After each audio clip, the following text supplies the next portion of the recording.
Momento Uniodonto aqui na sua telinha. Hoje eu recebo o Dr. Olavo Frias Neto. Ele é cirurgião dentista especialista em ortodontia e ortopedia. Tudo bom, doutor? Tudo jóia. Bom, vamos começar falando um pouco sobre a movimentação. Eu falo por mim, eu percebi que com uma certa idade meus dentes começaram a se mover, a ficar mais tortinhos. Eu precisei, é claro, de um tratamento ortodôntico. Por que acontecem essas movimentações? Então, normalmente a gente está em constante movimentação. Porque o que acontece? Durante a nossa vida, nossos dentes vão desgastando, nós vamos perdendo tonacidade muscular do lábio, bochecha, e a nossa língua é um músculo diferenciado, ele é um músculo que ela continua forte. Então, essa movimentação, ela continua. Você sabe que eu nunca tinha parado para pensar sobre isso, né? Então, e ela sempre é forte. Ela é. Então, tipo assim, quanto a gente engole por dia? Tal, 1000 vezes, milhares, tal. A gente tá falando toda hora. Então, tipo assim, saliva, a gente tá engolindo e ela tá fazendo movimento, ela vai empurrando. E conforme a gente vai passando o tempo, a gente vai perdendo essa tonacidade muscular, os nossos dentes vão desgastando, então eles vão movimentando. E a resultante dessa movimentação, ela é o quê? Ela é pamesial. O que significa isso? A gente divide a gente no meio, a gente põe um ponto médio, então a gente chama o quê? Hipramesial. Seus dentes vão pegar e afunilar para frente. Por isso que a gente pega pessoas quando vão chegando mais idosas e tal, os dentes embaixo, principalmente se reparar, eles vão apinhando, eles vão juntando. Sim, já percebi. Porque ele perde essa tonacidade, ele perde esse equilíbrio. Então, perda de equilíbrio faz o quê? Os caninos vêm empurrando e vêm fechando. Por isso também, quando terminamos os tratamentos ortodônticos, normalmente a gente coloca uma barra lingual. Eu tenho. Que é o 3-3 que chama. Por quê? Ela pega o dente 33, que é um canino, e 43, que é outro canino. Isso ele dá o quê? Uma dimensão de arcada. Mantendo o quê? Os pilares caninos estabilizados numa posição, não permitindo o quê? O afunilamento da parte anterior. Interessante isso, né? E aí, essa movimentação, independente do estrago que fizer, tem aparelho específico para isso, né? Exatamente. Tudo que vai depender o quê? Da saúde bucal do paciente. Se ele tiver alguma inflamação severa, alguma coisa, então assim, muitas vezes são tratamentos multidisciplinar. Por que multidisciplinar? É o que nós comentamos no começo, que tem várias especialidades.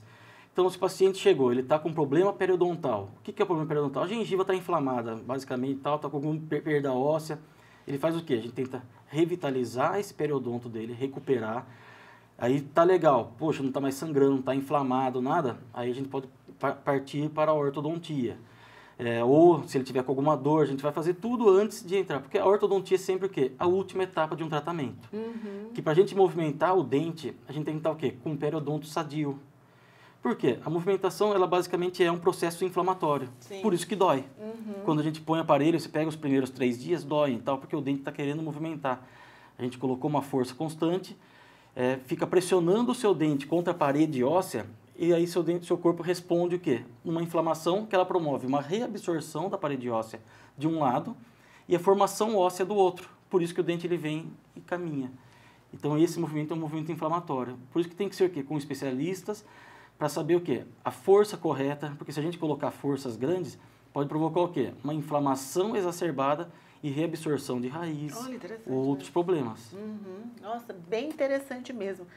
Tirando uma dúvida, existe um pouco a parte genética na má formação dos dentes ou não? Por exemplo, se os pais, ou a mãe ou o pai, tinham os dentes bem existe. Tortos, a questão hereditária, ela é bem presente na ortodontia. Por quê? Porque a formação óssea ela vai seguir o padrão familiar normalmente.